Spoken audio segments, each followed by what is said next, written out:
Good evening, everyone, and welcome back to the after show for issue 32 of The Powers That Be. Again, this one was called Round 2 Fight, and boy, did we. We're going to go around, do our stars and wishes, maybe talk about what's coming next. But in the meantime, let's start with that, and I think we'll start with Ray. Ray, what have you got for us? Oh, we've got stars and stars aplenty. Um, Broken record, don't care, but this is an extra big star for Patrick. Um, and literally like frantically crocheting together plot lines, everybody's character arc in the same, if not like actual episode, but just the same sequence of events that has been these last three episodes that had to have hurt something in the planning stages. Yet you're like, it's working, it's clearly working. The storyline is going, things are moving forward on all fronts, and that takes vision, and that takes a lot of planning and a lot of understanding. So I am super, super impressed to be part of this. Like, I think that's one of the things we're going to be talking about later on when people bring up this campaign. And just like what Patrick did is just fucking insane. Um, so thank you. That's again impressive. Um, Star for ECAT, and really nicely done in character, needing to ask for the help she didn't frickin' wanna. Um, that was really good. Um, and uh, I mean, I, so what's really cool is like I could basically give stars to everybody because you all deserve them, because like not only are we comfortable, but like things are really clicking. You can see that in Matt acting as, Jack, both character wise and ability wise. Trevor just like zapping through Grendel's brain to like physically sever the connection was really cool. Pa, Julie getting to decapitate a Nazi zombie. Sure, you do you, boo. Um, it is like that's one of the coolest things, is to see us working in character and like having it just go. So that's phenomenal. um so wishes, I started, and I feel like I'm late to the game on this, but I really started looking at some of my abilities. And so I really focused on abilities and skills. And I would like, basically, I'm trying to take a page from Trevor's playbook since, the last, what, Trevor, 40 years. But like really like getting things to where, oh, if I do this, but then I tack this on and do. And so I'm looking at how to better use my abilities and incorporate more abilities to enhance what I want to do.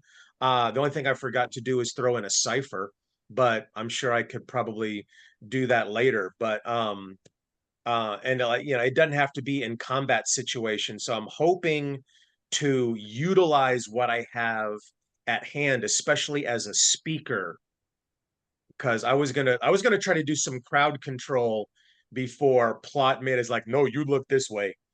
Um, but so wishes personal is to utilize more abilities, and hopefully we can be reunited as a team before too long.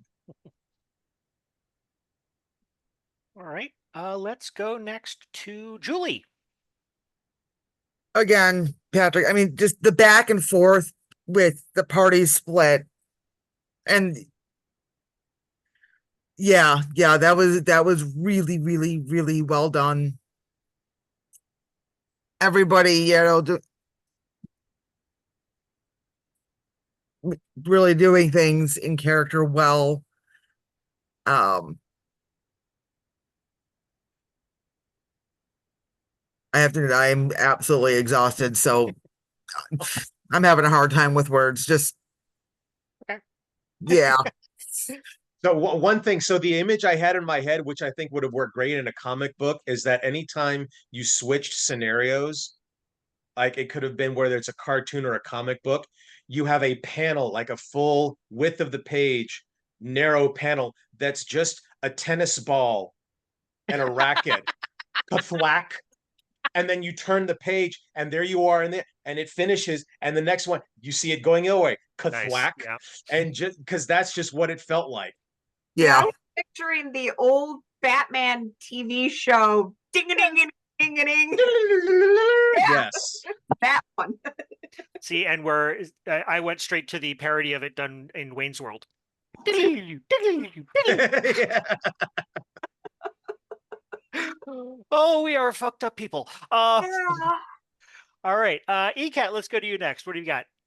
Um, it's hard not to be repetitive because really, I mean, Patrick bouncing back and forth and back and forth and back and forth was just, as a spectator, it was like, whoa.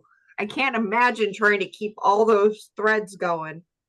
I'm knowing your computer layout, all these, everything, and then this story's over here, and this story's over here, but yeah, to Patrick, and just for everybody working with the fact that Patrick dropped a whole bunch of lore on us today is just wow. But I think just everybody is today really worked well within their character and their abilities and the storyline, which just it's great for me. And right now I have no wishes at the moment other than I wish I really had done more damage to Sentinel because he's just an ass. Right? All right, let's go over to Matt. Heyo. Well, yeah, I mean, a little bit of a broken record here because that was an impressive plate spinning act that Patrick did. Mad props to those GM skills. That was like the time. It was also the timing was impeccable on those like Steven Soderbergh cuts of like, okay, and we're going to smash cut to this. Was immaculate. Definite props to ECAT and or stars to ECAT and Julie for taking those spotlight moments, being in character with the like, I don't want to do this, or we've got to deal with my fucked up family now. Big stars to Ray there for continuing with the great old one in his head. That was an interesting reveal, which I guess goes on to the wishes of like going to be interesting to see what happens next with that, because there's definitely a dun dun dun on the ending there. Yep. So yeah.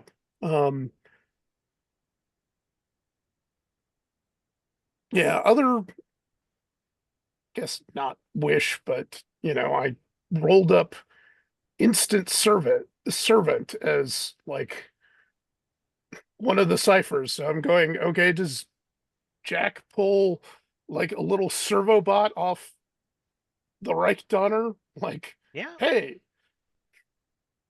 Do it. Off and get you some coffee. yes.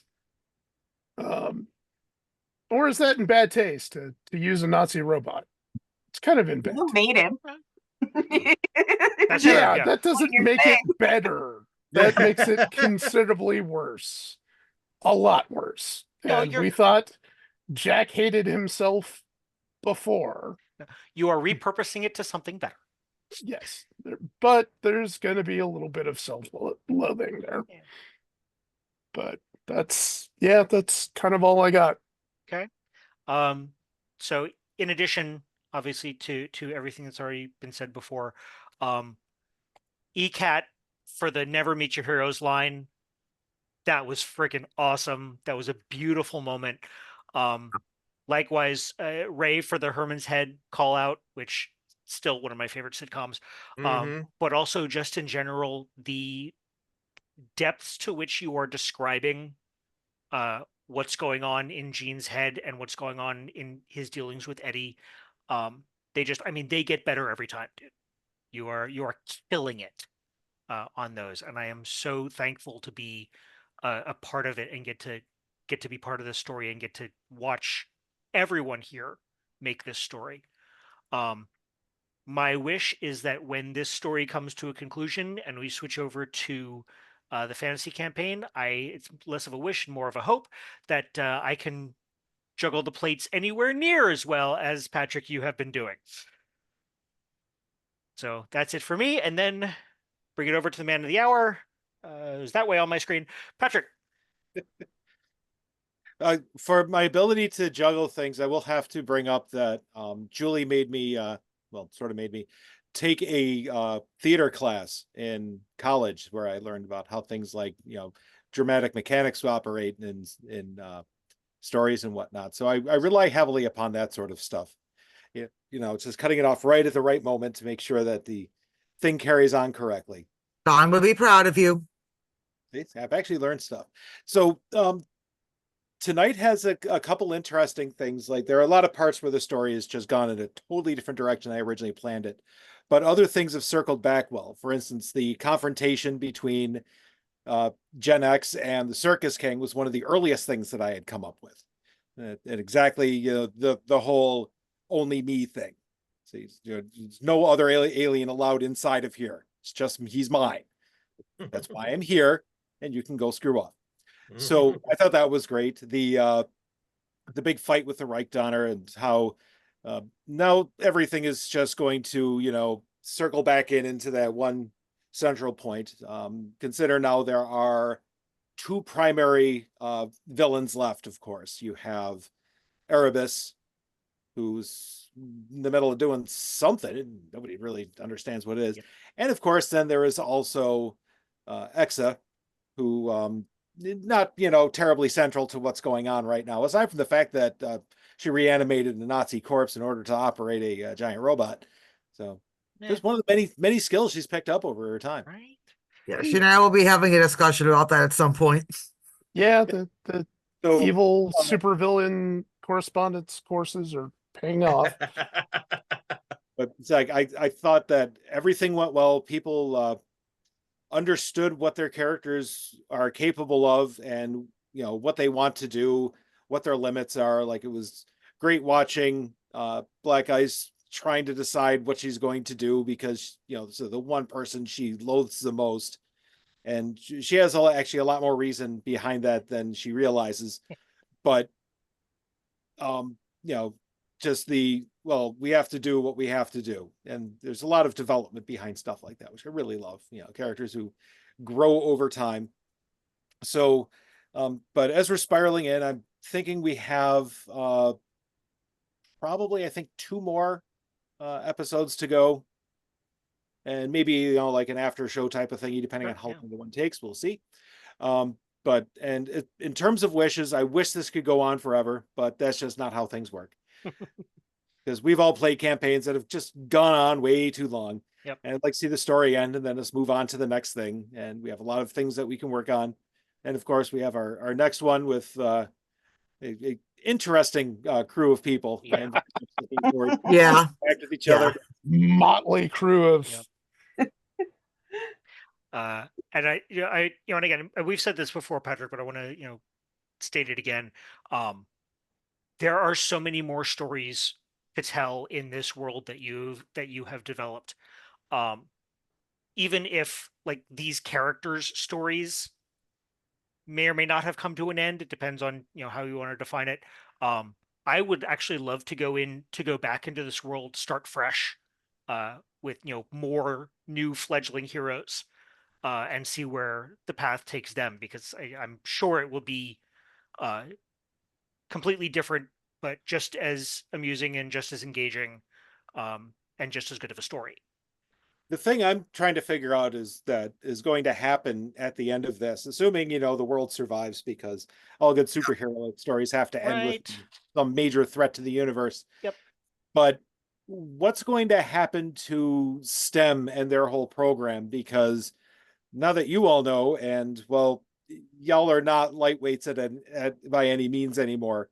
So what's going to happen with that part? So I'm kind of curious as to how that'll go. Well, yes, we can definitely revisit this world again. I hope to, because I have a lot of fun with it. Yep. I will say someone's going to have to give Crash a very, very good reason not to loop his reporter friend back in. Say, oh, here, you were so interested in information. Here you go. That's a perfect way of handling it. Yeah, exactly. Is shine a flashlight on the dark doings. I mean, absolutely. here I was just wanting to, give Obey a swirly in a nearby toilet, but hey, atomic wedgies on demand, dude. Yep. Phased at wedgies. super speed, just super speed phased wedgies. Gotta love it. All right, I think we're gonna wrap this up here. Get out of here, because again, we're all old and have day jobs. Again, we will see you guys in 3 weeks, which is August 11th, I believe, if my calendar is correct. If that changes, obviously, stay tuned. Subscribe to the channel, and if I send out a message about anything, you'll be sure to get it. But yeah, so again, in the meantime, for Patrick, ECAT, Matt, Julie, and Ray, I am Trevor, the Vitruvian Meeple. Good night, everybody.